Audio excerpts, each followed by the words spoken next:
In the Haftorah reading that rounds out the Torah service on the first day of Rosh Hashanah, we hear the story of Hannah, who's longing for a child. Her desire and need for a child is so intense that she can taste the pain of that dream unfulfilled. She steps into the temple and offers a prayer, truly and honestly from her broken heart, which begins her on the path of her own redemption. All of us have something deep in our heart that we're missing, that we're longing for, that we want, and that we're often too afraid to even name because it's so painful. As we prepare for Cantor Ellen Gersh to chant this Haftorah from the book of Samuel, I invite all of us who can feel that longing, feel that need for something in our life that is lacking, to stand so that we might articulate it in words, in the privacy of our home, in the privacy of our hearts, in the privacy of our prayer, to name what it is we're longing for, so that the pain of its absence can perhaps be lessened and begin us on the path to our own redemption. Vahi shechad min haratayim tzofim mehar Ephraim ushmo Elkanah ben Yerocham ben Elihu ben Toar ben Suf Efrati velo shtei nashim shem echad Chana v'shem hashenit Penina Vayhi lifnina yeladim ulchana ein yeladim. I'll tell you of Hannah. We hear her story every Rosh Hashanah. Hannah lived long ago with her husband Elkanah, but her womb was closed up. Hannah bore no children. So Elkanah married another, Penina, and Penina's womb was fruitful. She bore many sons.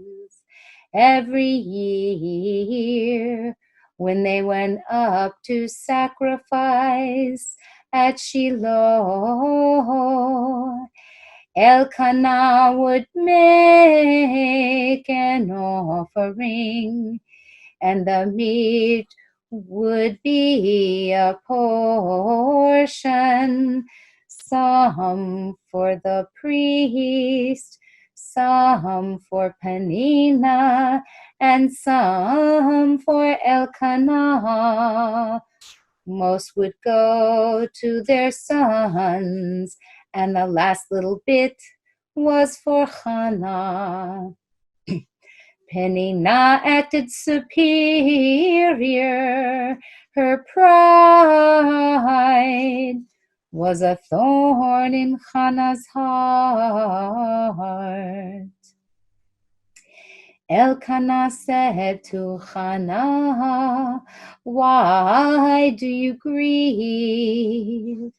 Don't you know I would rather have you than 10 more sons?" But Hannah's tears would not be soothed. It came to pass when they went up to Shiloh, Hannah stood alone before God and poured out her heart. She begged God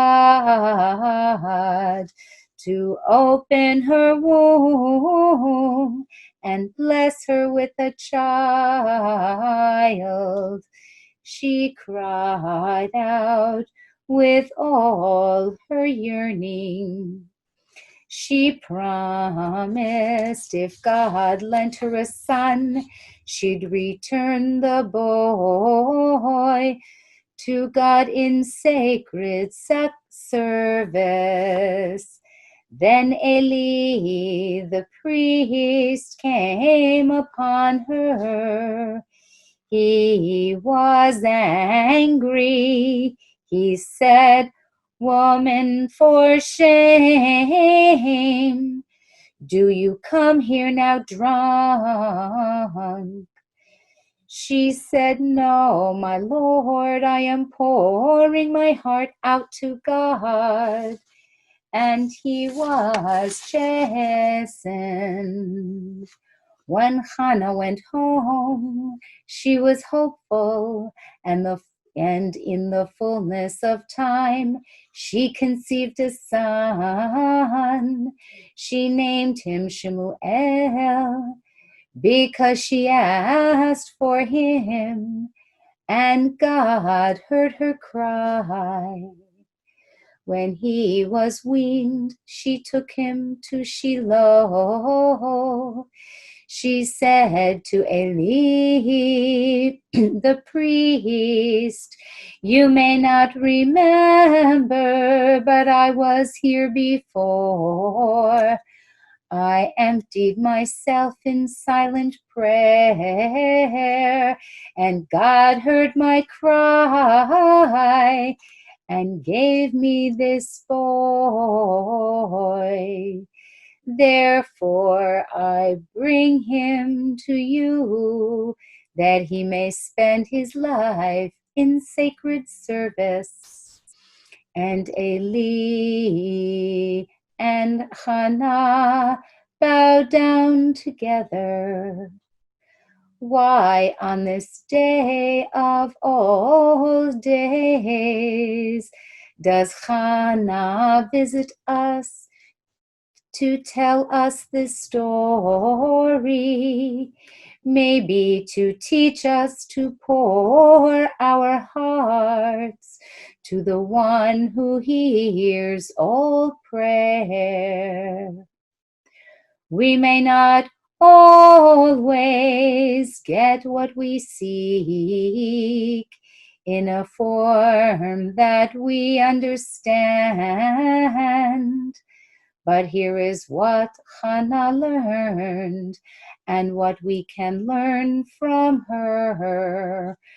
When our heart yearns, we can't begin to see ourselves whole until we see ourselves stand in truth of our yearning.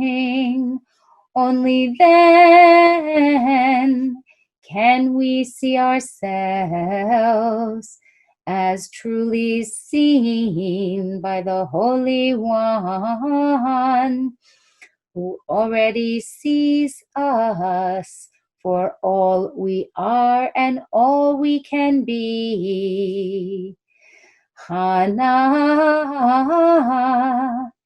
named Chen, grace in Hebrew, teaches that grace can come to us in seeing the possibility of miracles, in our courage to speak out, in our courage to be who we really are, and in that merit, may the truth of our yearning strengthen us for a good and sweet new year.